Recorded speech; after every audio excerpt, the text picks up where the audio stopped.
Di antara sumber akidah yang keliru adalah menjadikan akal sebagai sumber utama akidah. Dan ini banyak yang tergelincir dalam hal ini ya, menjadikan akal sebagai sumber akidah.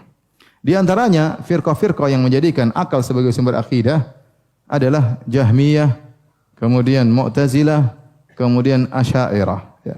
Mereka menjadikan akal sebagai sumber akidah mereka. Bahkan mereka mengatakan dalil taqdimul aql ala naql, mendahulukan akal daripada dalil. Ini suatu kaidah yang dibuat oleh Ar-Razi yang dia namakan dengan Al-Qanunul Kulli, yaitu kaidah yang universal.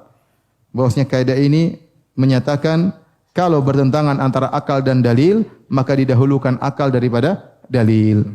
Kenapa? Mereka mengatakan akal menunjukkan suatu yang pasti, adapun dalil masih suatu yang dipersangkakan. Maka jika di pertentangan antara suatu yang pasti dengan yang dipersangkakan, maka menang yang apa? Yang pasti.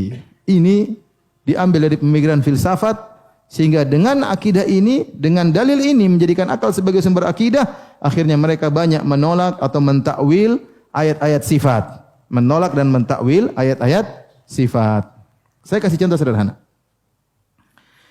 Kita bicara tentang Allah Subhanahu wa taala di atas, dalil ini terlalu banyak. Bahkan Al-Imam Ibnu Qayyim mengatakan ada 1000 dalil bal alfani, bahkan 2000 dalil. Bahkan kata Ibnu Rushd Al-Hafidh, dia mengatakan semua syariat dibangun di atas Allah di atas. Syariat Islam dibangun di atas Allah di atas. Dalilnya apa? Al-Quran turun dari atas. Malaikat turun dari atas. Melapor kemana? Ke atas. Nabi SAW Isra Mi'raj naik kemana? Ke atas. Nabi SAW berdoa angkat tangan ke atas. Syariat Islam dibangun di atas keyakinan Allah di atas. Seandainya ternyata Allah tidak di atas, ini semuanya tipuan, hanya permainan, teka-teki. Kalau tidak Allah tidak terlalu banyak yang mau ditakwilkan, terlalu banyak ditakwilkan. Waktu Nabi haji wada, dia mengatakan, wahai para sahabatku, apakah aku telah menyampaikan apa yang Allah amanahkan kepada aku? Ya. Maka para sahabat mengatakan, nashhadu annaka qad ballagta risalah. Kami bersaksi ya Rasulullah, engkau telah menyampaikan risalah Allah. Wa nasahtal ummah, engkau telah menasihati umat dengan sebaik-baiknya. Ya. Wa addaital amanah, engkau telah menyampaikan amanah dari Allah Subhanahu wa taala. Maka Nabi mengatakan, Allahumma syhad.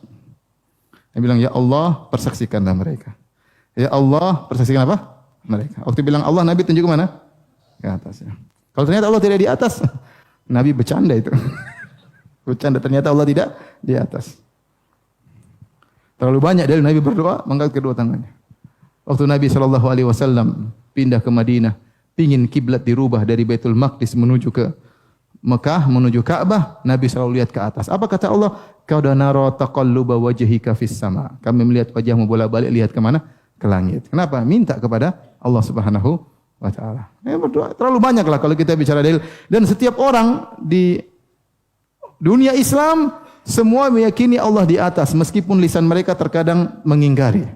Oleh karenanya mereka kalau berdoa pasti begini, gitu. Pasti begini, pasti ke atas. Kalau mereka menghadapi masalah, mereka pasti berkata, kita serahkan kepada yang di atas. Kalau sudah terjadi takdir, mereka mengatakan, kalau yang di atas sudah menggariskan. Tidak ada pernah seorang pun mengatakan, kita serahkan kepada yang di mana-mana. Enggak ada. Aduh, masalah berat sekali. Sudah, kita serahkan kepada yang tidak di atas dan tidak di bawah. Enggak ada yang pernah ngomong begitu. Kalau ada yang ngomong gitu pasti, tunggu, Anda otak beres ngomong begitu. Ya. Coba ada yang bilang, sudah ini masalahnya berat. Kita serahkan kepada yang tidak di atas dan tidak di bawah. Kita serahkan kepada yang tidak di mana-mana. Kira-kira orang yang dengar sebentar Mas. Ini perlu diperiksa, siapa tahu kena virus corona ya. Gimana? Kita serahkan kepada yang tidak di atas dan tidak di bawah. Kita serahkan kepada yang tidak di mana-mana. Enggak logis. Maksud saya fitrah manusia meyakini hal tersebut. Dan dalil terlalu banyak. Ente bicara dalil Al-Quran Sunnah terlalu banyak. Kata Imam Ibnu Qayyim 2000 dalil. Isra Mi'raj Nabi naik ke atas ngapain? Ya, ketemu Allah Subhanahu wa taala. Ente bicara dalil akal terlalu banyak dalilnya. Allah Subhanahu wa taala Maha tinggi. Ya. Tahib, dalil terlalu banyak, kemudian datang seorang menggunakan akal untuk menolak Allah di atas arsy, Allah atau di atas. Contoh, mereka mengandalkan. Kata mereka, Allah dahulukan sendiri. Allah kana Allah wala syai' ma'ahu. Dulu Allah sendirian dan tidak ada bersama dengan Allah. Ini hadis sahih. Kemudian mereka tambahin. Wa huwal an ala ma kana ali, dan dia sekarang sama seperti dulu. Ini hadis batil. Tidak ada hadis seperti ini. Palsu, tidak ada hadis seperti ini. Ini diingatkan oleh Ibnu Taimiyah dan dinukil oleh Ibnu Hajar dalam Fathul Bari. Bahwasanya tambahan ini tidak benar. Yang ada coba kana Allah wala syai' ma'ahu. Allah dulu sendirian, tidak ada yang bersama dia. Benar, Allah dulu sendirian, kemudian Allah menciptakan makhluk. Tidak ada makhluk bersama Allah Subhanahu wa taala. Jadi mereka mengatakan Allah dulu tidak punya tempat dan sekarang Allah sama seperti dahulu, tidak butuh tempat. Kita bilang, yang bilang Allah butuh tempat siapa? Allah di atas dan Allah tidak butuh tempat. Kenapa? Karena Allahu Akbar, Allah Maha Besar. Langit alam semesta kecil. Bagaimana langit alam semesta mau menaungi Allah? Jangan antum sangka bahwasanya arsy menaungi Allah, langit menaungi Allah. Allah yang jaga langit. Allah mengatakan innallaha yumsiku samawati wal arda alla tazula. Allah yang menjaga langit, menahan langit dan bumi. Wala yaudu hifdzuhuma, tidak susah bagi Allah untuk menjaga langit dan bumi. Allah mengatakan tentang hari kiamat, wa ma qadarullah haqqa qadrih wal ardu jami'an qabdatuhu yaumal qiyamah. Mereka tidak mengagungkan Allah dengan sebagaimana mestinya. Pada hari kiamat bumi dalam genggaman Allah. Was samawati matwiyatun bi yamini, dan langit dilipat dengan tangan kanan Allah. Ini gimana? Barang kecil di sisi Allah Subhanahu wa taala. Kemudian kalau Allah di atas berarti langit menaungi Allah kecil gini. Ini pemikiran dari mana? Mereka meyakini kalau Allah di atas melazimkan Allah dinaungi.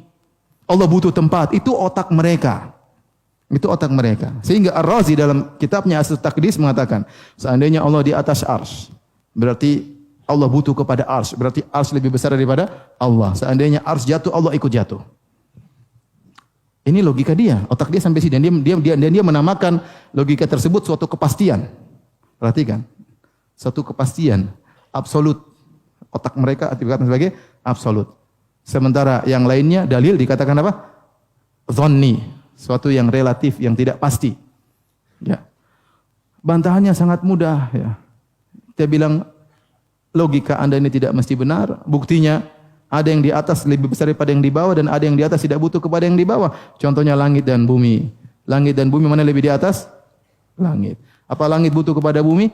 Tidak. Apakah bumi menaungi langit? Tidak. Justru langit menaungi banyak hal. Menaungi bumi, menaungi matahari, menaungi bintang-bintang. Ini menunjukkan tidak selalu yang di atas lebih kecil daripada yang di bawah. Dan tidak selalu yang di atas membutuhkan kepada yang di bawah. Dan kita bilang Allah Maha Besar, Allah tidak butuh dengan tempat. Semua alam semesta ini di bawah genggaman Allah Subhanahu wa taala. Maka jangan kita bilang kalau Allah di atas berarti Allah dinaungi oleh tempat. Ini contoh akal akhirnya mereka gunakan, dan mereka menolak seluruh apa? Dalil, dan mereka mentakwil. Kita bilang susah kalau kita jadikan akal sebagai sumber akidah, akhirnya menolak berbagai macam dalil. Dan contoh-contoh lain masih banyak. Ini sekedar contoh sederhana. Ya, kita katakan yang benar sumber akidah adalah Al-Quran dan Sunnah, ya. Dan dalil yang benar tidak akan bertentangan dengan akal sehat. Dan Ibnu Taimiyah menulis buku yang tebal, Dar'u Ta'arudil Aql wa Naql, menghilangkan pertentangan antara akal dan dalil. Ibnu Taimiyah yang menjelaskan kalau dalilnya sahih tidak mungkin bertentangan dengan apa? Akal. Kalau dianggap bertentangan dengan akal berarti akalnya yang bermasalah. Contoh tadi kita bicara tentang Allah di atas, akal kita menerima, enggak ada masalah. Akal dia tidak menerima. Loh, jangan dalilnya dipermasalahkan, akal dia yang dipermasalahkan. Faham? Gimana Anda menganggap akal Anda absolut, kemudian Anda ingin menghukum semua dalil suruh tunduk kepada akal Anda? Bahaya seperti ini. Ya. Oleh karena para hadirin hadirat Allah Subhanahu wa taala, kita kembali lagi kita ngalah. Kalaulah kita menerima akal sebagai dalil sumber akidah, lantas akal siapa yang mau jadikan kita jadi patokan? Akal Anda atau akal saya? Paham?